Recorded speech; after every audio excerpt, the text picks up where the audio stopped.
un equipo para servirle a Dios. ربي يبارك الجميع باسم يسوع المسيح. في حضور إلهي طيب hay una presencia de Dios bien bonita. ربي يبارك. افتح يا أحبة لوقا 5 لوكاس 5 capítulo 5. نقرأ باسم الآب والابن والروح القدس آمين. وإذ كان الجمع يزدحم لوكاس capítulo 5 versículo 1. لوقا 5 نبدأ من العدد 1 يا حبيبي. وإذ كان الجمع يزدحم عليه ليسمع كلمة الله كان واقفا عند بحيرة جنيسارت فرأى سفينتين واقفتين عند البحيرة والصيادون قد خرجوا منهما وغسلوا الشباك فدخل إحدى السفينتين التي كانت لسمعان وسأله أن يبعد قليلا عن البر ثم جلس وصار يعلم الجموع من السفينة ولما فرغ من الكلام قال لسمعان ابعد إلى العمق وألقوا شباككم للصيد فأجاب سمعان وقال له يا معلم قد تعبنا الليل كله ولم نأخذ شيء ولكن على كلمتك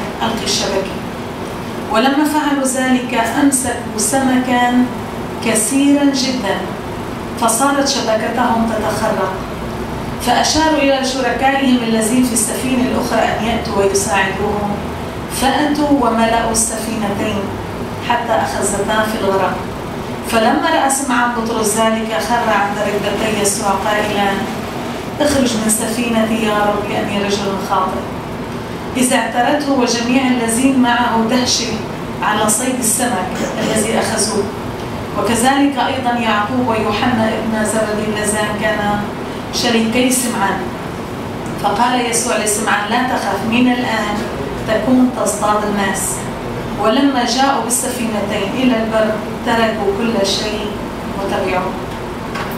نصلي يا أحبة. أبانا السماوي نعظم ونبارك اسمك إلى الأبد يا رب. أشكرك من أجل إخوتي الموجودين جميعا يا رب. أشكرك من أجل الأخ الله والأخت مشتين لعاتين حياتهم لك يا رب. أشكرك يا رب من أجل جميع الموجودين هون يا رب لأنه كلهم تلاميذك. أشكرك من أجل الحضور الإلهي الموجود في هذا المكان يا رب. تباركك نفوسنا وتعظمك قلوبنا يا رب.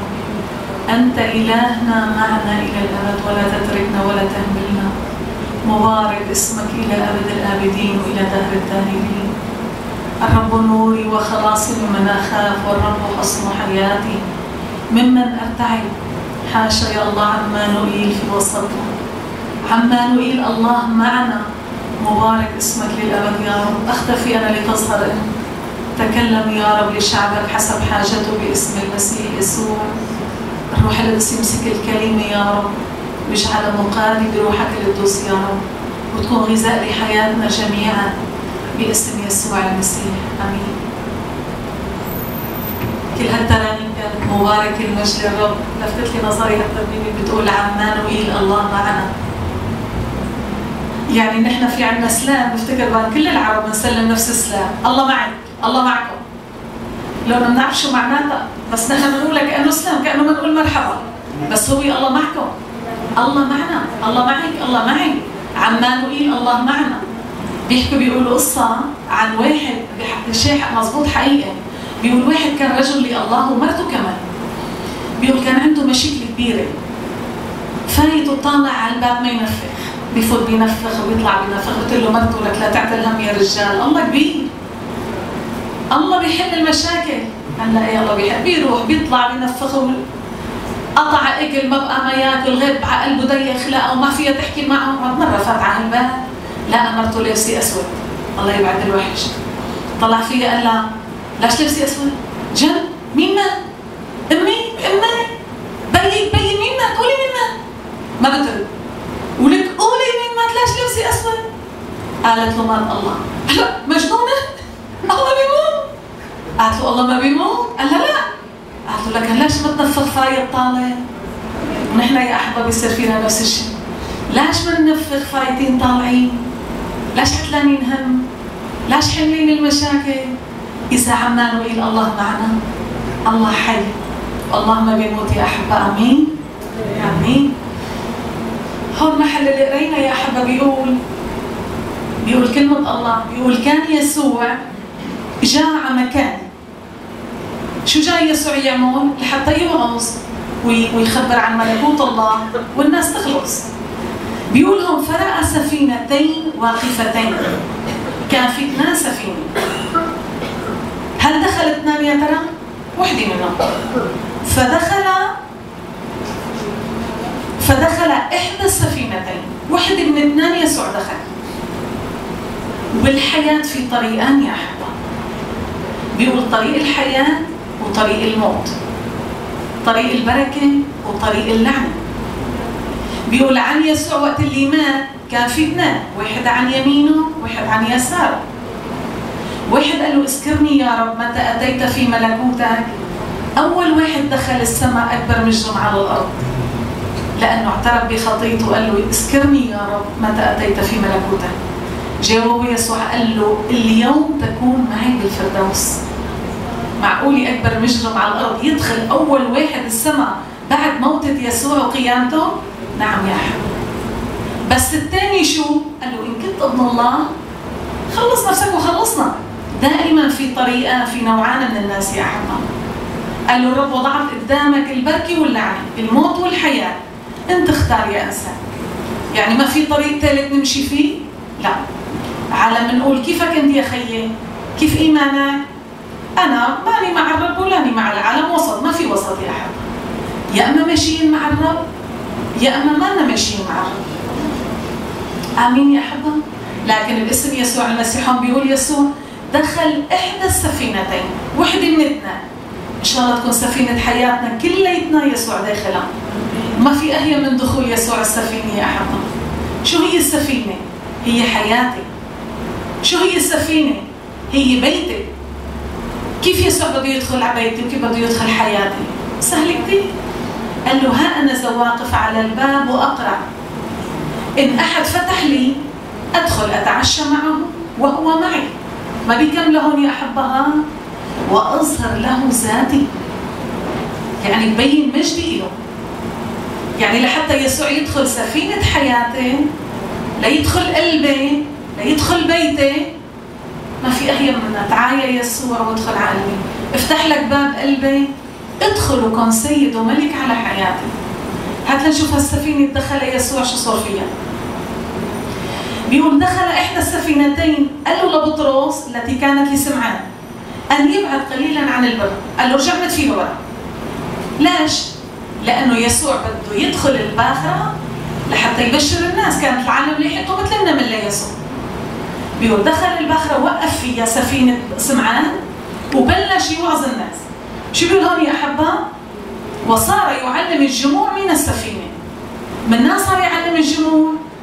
من السفينة. صار يعلم العالم. يعني يسوع بحاجة لسفينة ليعلم الجموع. يعني يسوع بحاجة إليه ليظهر مجده للناس. يعني الله بحاجة للإنسان. نعم يا أحبة، الله بحاجة للإنسان. شو قال له الرب وقت اللي كان بده يستخدم صموئيل؟ بعق له صموئيل. راح ركض لعند عالي قال له شو بدك يا سيدي؟ قال له مو أنا يا ابني، رجعنا أنا معيط الله. ثاني مرة عيط له صموئيل. كان الرب ما يعيط له. رجع لعند الكاهن قال له شو بدك مني؟ قال له أنا ماني معيط لك يا ابني. ثالث مرة قال له لك يا ابني الله ما يعيط لك. وقت اللي بيقول لك ثاني مرة قال له ها أنا ذا يا رب عبدك سامع. بيقول جاء صوت الرب ثالث مرة صموئيل. قال له ها أنا ذا يا رب عبدك سامع. قال له بدي ابعتك، بدك تروح له لعالي وبدك تعمل. الرب عنده أشياء كثير يعملها، بده يستخدم الإنسان. بحاجة لسفينة، بحاجة لحياتي، بحاجة لحياتك لكل واحد منا لحتى الله يظهر مجده على الأرض يا حبا. بيقول يسوع وقت اللي ظهر لأشعياء وقال له رأيت السيد جالس على كرسي عالي ومرتفع وأزياله تملأ الهيكل. شو سمع صوت الرب ما يقول له يا أحبة؟ قال له من نرسل ومن يذهب من أجلنا؟ شو قال له أشعياء؟ ها أنا ذا يا رب أرسلني. يعني الله بحاجة للإنسان، بحاجة سفينة يدخلها لحتى يعلم الجموع من خلالها. نيالك يا بطرس كانت سفينته مستعدة لقبول يسوع المسيح. الرب يعطينا سفينة حياتنا، تكون حياتنا مستعدة لحتى الله يستخدمنا، تكون بيوتنا كنائس لله، تكون حياتنا مسكن لله لحتى يعلم الجموع من وسطها. الرب بحاجة لنا جميعا يا أحبة، الرب بحاجة لكل واحد منا، ونيالنا إذا يسوع بيدخل حياتنا، ونيالنا إذا الرب بيستخدمنا، ونيالنا إذا بده يظهر ذاته من خلالنا يا أحبة. أمين. بيقول فصار يعلم الجموع من السفينة. وقت اللي سمعان فتح سفينته ليسوع يدخلها وترك للرب يستخدم سفينته، أو فينا نقول حياته أو اللي عنده لحتى الله يستخدمه، خلصت القصة. مو هي؟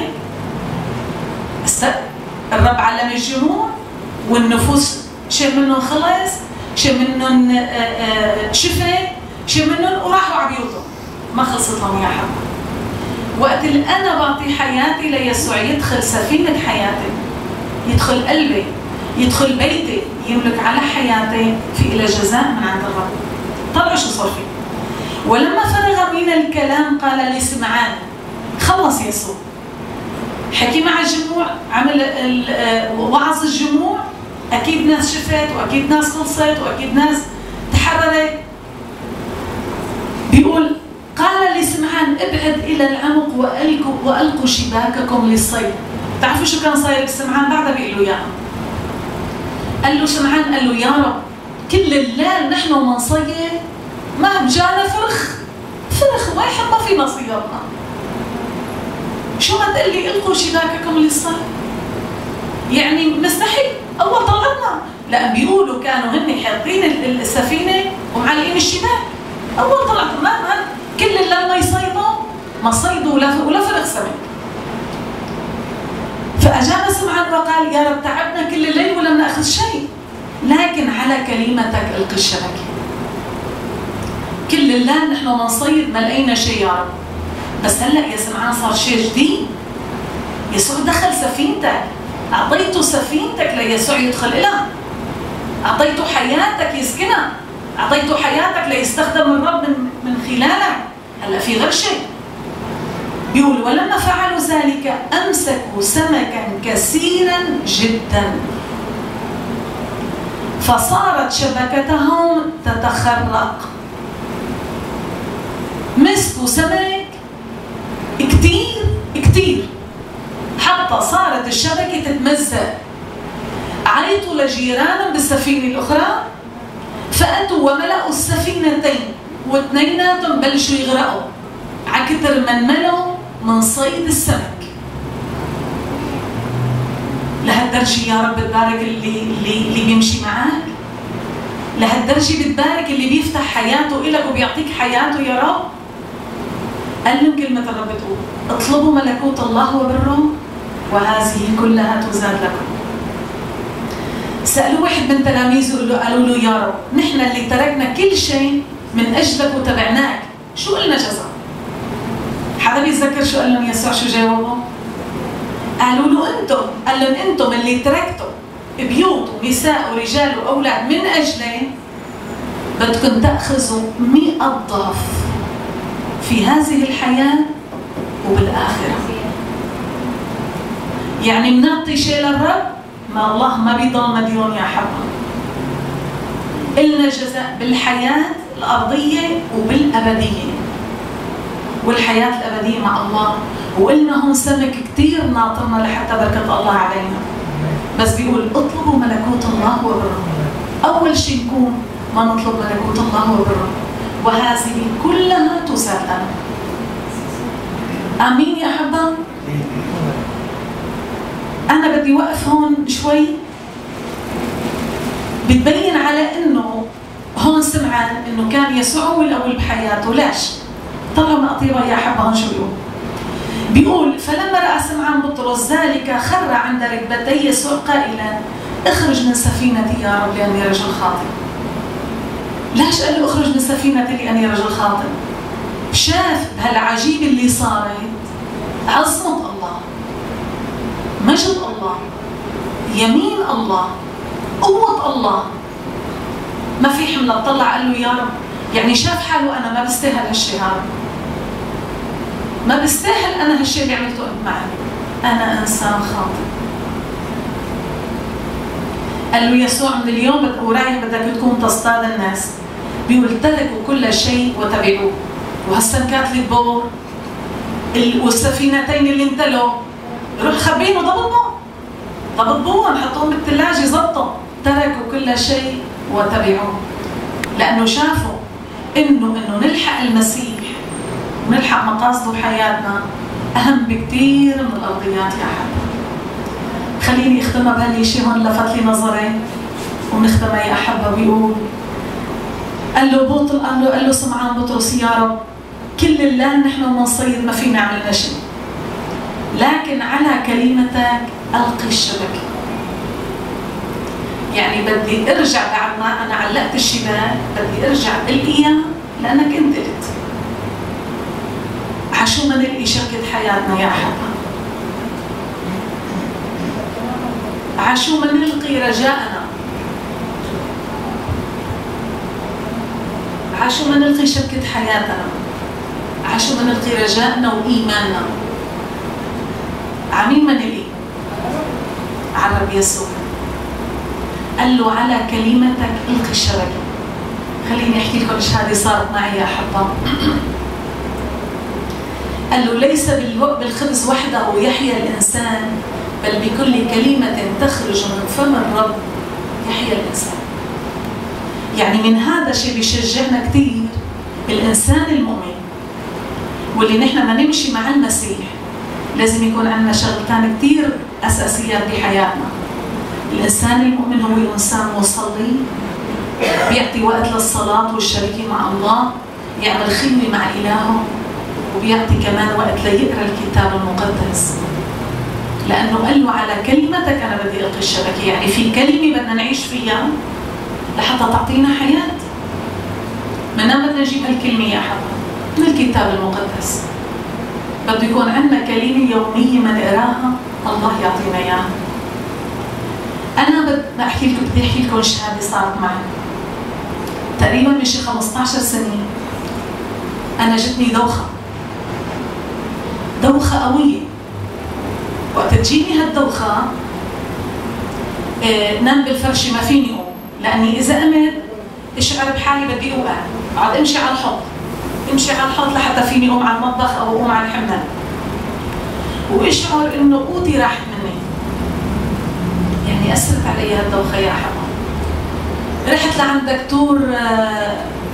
دكتور اختصاصي، عمل لي فحص للراس، عمل لي فحص للدينان، عمل لي فحص للسمع، عمل لي فحص كل الفحوصات. بعد النهاية قال لي معك انت توازن الإذن، مشي توازن الإذن، يعني بالإكيليبريو تبع الإذن. أعطاني بحياتي ما بنسى الدواء اللي أعطاني إياها، كتر ما شربتها بحياتي، استوهيرون 75. اشربها يا حبة الصبح والظهر وبالليل. صرت اشرب بعد 3 شهور شربتها الحمد لله، بحس اني صرت احسن. بس دائما الدوخه بحياتها ما راحت مني. دائما عندي دوخه بس بتحسن وقوم صار فيني اقوم على شغلي وعلى بيتي وعلى اغراضي وعمالي. بعدها ضلت شي سنه رجعت الدوخه ثاني مره، رجعنا لعند الدكتور، يا دكتور بدنا نضل نروح ونجي يعني؟ اعطاني الدواء نفسه ثاني مره، وعطوني حركات اعملها لحتى كمان يحسن التوازن الإذن. كان الجعر قصة طيب. مرة رحت لعند الجعر قلت خليني شوف أنا بحياتي ماني سامعة بهالمرض هذا، خليني نروح لعنده لشوف شو صاير فينا. رحت لعنده قلت له يا دكتور هي صاير فيي، شالها من جيبته قال لي ليكي وينها يا بنت؟ استوهيرة 75 معي إياها، أنا على العمر معي الدوخة هذه ما بتروح منك يا بنتي. أنا وبالطيارة بتجيني بشربها. تعودي عليها، ما بقى تروحي لعند دكتور. بس تجيكي اشربيها على 3 شهور، بعد شهر، على شهرين، بعد شهر. وبالحقيقه هيك صرت اعمل، ما بقى ارجع لعند الدكتور، بس تجيني الدوخه كون رجعت مثل ما قال لي رجعوا. رحت بعدها على ألمانيا أنا وابني، كان ابني جوني الصغير كان صغير، رحت أنا وابني على ألمانيا لعند خيي دكتور. بدي خيي يفحصني ويشوفني، بلكي إلها بالدارة معقولة بنضل كل أيام حياتنا بالدوخة؟ قلت له يا خيي لك هيك صاير فيي. قال لي ليه بدك يا خيتي؟ عمل لي هون كل الفحوصات طلع نفس الشيء، توازن الإذن. عاد قال لي خيي مؤمن مبارك. قال لي خيتي بدي اقول لك شغله، تآمني انه يسوع بيشفى؟ اسمك يا الله، قلب آمن يسوع بيشفى. خيي صلوا لي القسيس وكل ما جاء قسيس من برا قال له يصلي لي، وحنا صلى لي وما خلينا حدا ولا صلوا لنا. ما طلبت يا خيي؟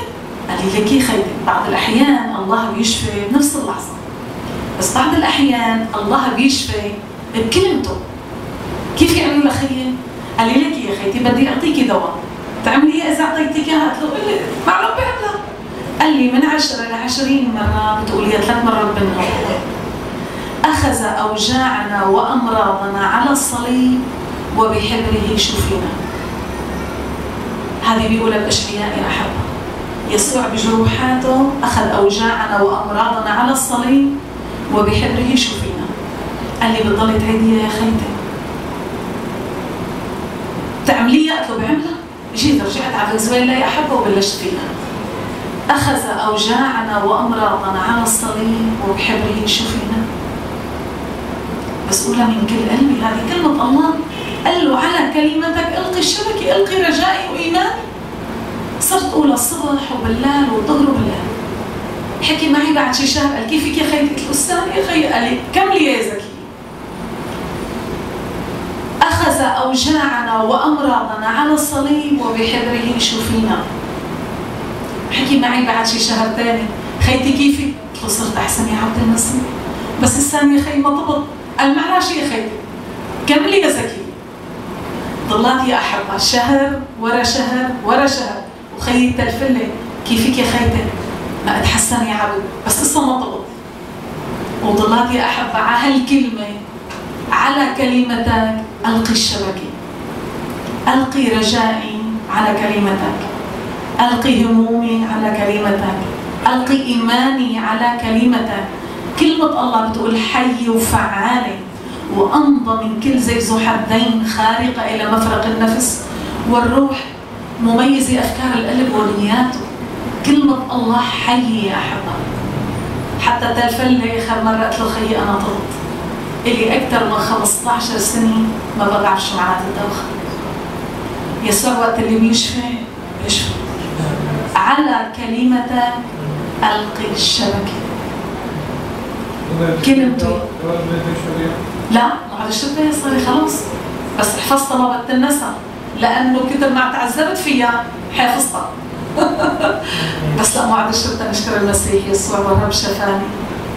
على كلمة الله، من هذه كلمة الله لازم نقراها يوميا. كلمة الله لازم نأخذ كلمة منا. قال له مو بالخبز، بتعرفوا يا أحبة شو قال لنا لشعبه القديم؟ قال لهم بتقوموا الصبح بكير قبل ما يطلع الضوء، كل واحد بيجيب المن، بيلم المن لبيته. كان المن هو الخبز، خبز الملائكة اللي كان الله يبعثه من السماء لشعبه. كل واحد بياخذ حاجة بيته بيروح على بيته. إذا طلعت الشمس بيدوب المن، بتضلوا بالأكل. شو معناتها يا أحبة؟ معناتها أهم شيء بحياتي لازم تكون كلمة الله، الشركة مع الله، حياتي مع الله، لا آخذ غذاء إلي ولا بيتي، لأني بهالكلمة بدي أعيش أنا وبيتي وحياتي. آمين يا أحبة.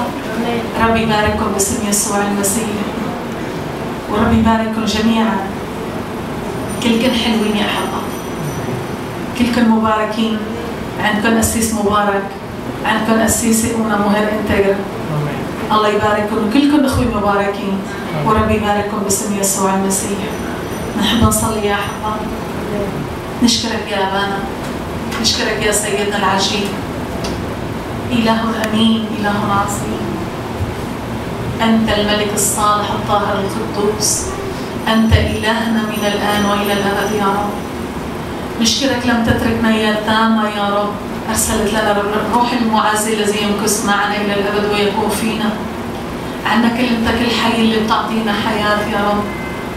مانا نحن لحالنا يا رب، عنا كلمتك. كل يوم فينا نقعد نحن وياك ونسمع الكلمة. كل يوم فينا نقعد نحن وياك ونصلي لك. كل يوم فينا نقعد نحن وياك يا رب، لأنه العشرة معك طيبة يا رب.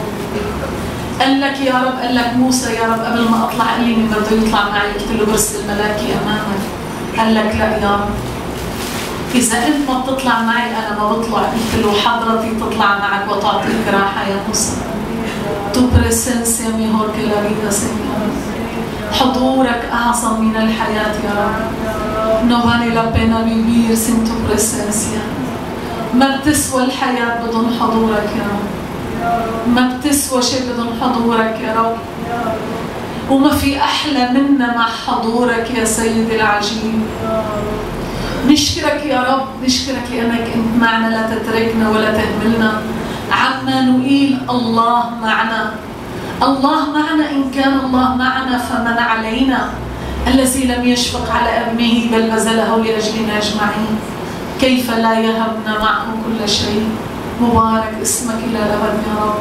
حضورك يعبي حياتنا، يعبي قلوبنا، يعبي نفوسنا، يعبي كنيستك، يعبي هذا المكان يا سيدي. باسم يسوع المسيح نبارك ونعظم اسم الرب من الآن وإلى الأبد. لك المجد يا رب. آمين. ربي يبارككم يا حبة باسم يسوع.